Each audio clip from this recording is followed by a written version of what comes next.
6:30 start. Final score today was the Providence Friars 84, the Georgetown Hoyas 76. Fellas, we watched something today that was unprecedented in Big East history. We watched Ed Cooley come back to his hometown as the head coach of Georgetown, give Providence a game, but in the end, how's this room feel about Devin Carter? Listen, Devin Carter should never have to pay for a fucking meal ever again in Providence. He saved your asses tonight from misery.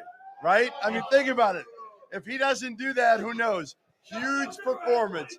That's a huge performance by Devin Carter in an unbelievable atmosphere. One of the best atmospheres I've ever seen doing this. And again, like, it was great. To be honest, the fans held it together. Yeah, they were. They were much more respectful than I thought the students would be. You know, obviously the fucking Cooley chants, they were going to be there. It was nothing like 2 years ago when I was in Lubbock for Chris Beard's return. To me, it was at a different level of hatred and going over the line. Yeah, and I was very impressed with how welcoming they were to us. Yeah. Right? Like, there were people here that probably weren't the biggest fans of people in the field of 68 for a while. They do hate when you. all of that went They down. really don't like They hate you. you more than they hate me.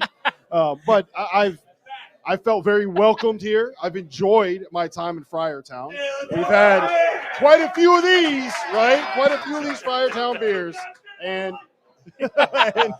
it's been a blast. And I do want to give the fans here, and not just the guys here, but the people that were in that building, a ton of credit, because it was loud, it was obnoxious, it was vulgar, it was everything that you want a Northeast, Big East college basketball fan base to be, and nobody threw anything at anybody, right? You never would have crossed that line. So I couldn't have had more fun here on this day.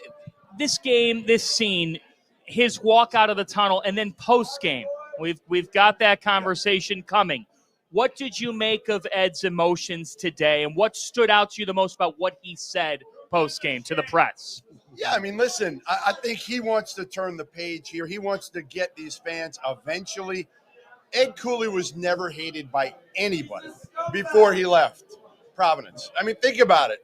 He was a guy that everybody liked, and I said he'd never leave Providence because of that. I didn't think he'd ever, kind of like Kevin Durant when he left Oklahoma City and went to Golden State. He was the golden boy. Ed Cooley was the golden boy, here, everywhere. And then he went to being hated, and I didn't know how he'd be able to deal with that, to be honest. And today he dealt with it, and then the post game, we'll hear a little bit. He kind of went at Providence. He obviously loves Providence, but he also took some shots at, hey, listen, I built this. I built it, and he did build it. He did build it. There's a level of pride that he has for the way where he left the program and what Kim English walked into, right?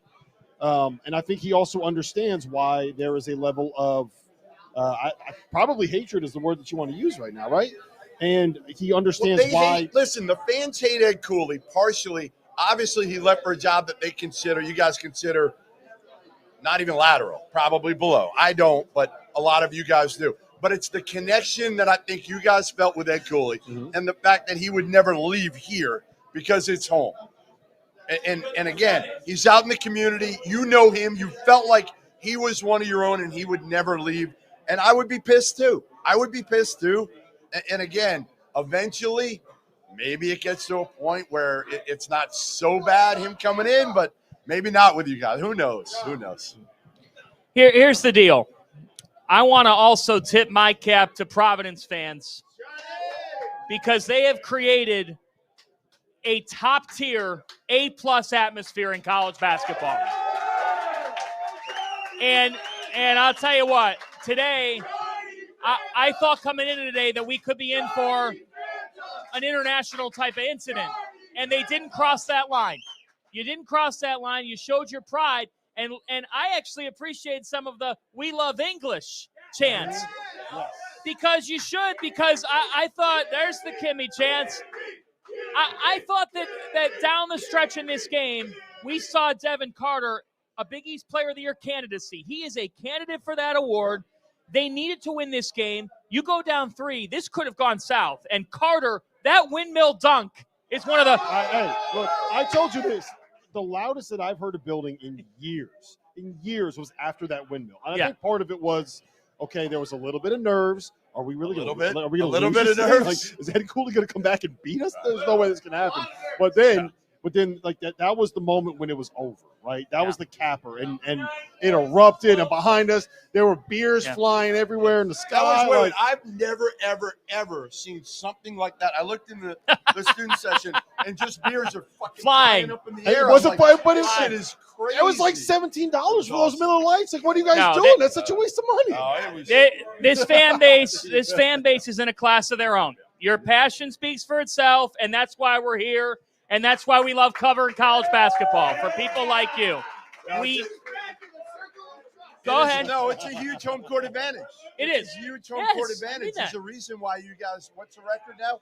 What's the record now? In their last 52 home games, they're 47-5. What's your record? 47. What's your record? My record is 22-0. 22-0. Yeah. Now again, man, they're gonna kidnap you. They're gonna kidnap you. Hey, that's way too much baggage and luggage there. If you're kidnapping me, I mean, I don't think. What are you using, a GMC SUV type of? Hey,